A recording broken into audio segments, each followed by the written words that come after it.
Teatro da Esperança. Pouca grana para ir ao Teatro Riachuelo.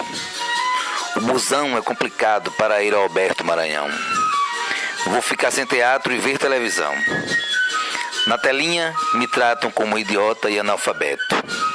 E eu que andei lendo Nietzsche depois do almoço e cascudo pela manhã. Dói no quengo.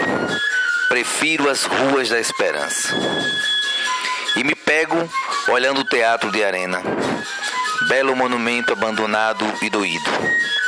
Antigamente, os moradores atuavam, escreviam e ensinavam textos e peças. Onde andarão esses atores? Nada surgiu depois? E essas escolas, o que fazem sobre a arte? O que esperam?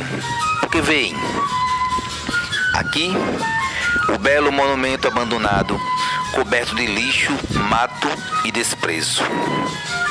Mas as vozes estão lá, pois teatro é universal.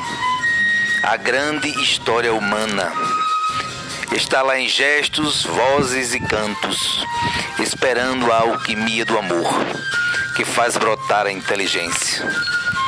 Os atores estão pelas ruas e nas salas de aulas, esperando os diretores e os maestros, que rondam sem rumo, pelas ruas da ignorância e da burocracia. O teatro espera, belo, imponente, no seu silêncio de pedra, o próximo ato humano de sabedoria para salvar mais uma vez a humanidade.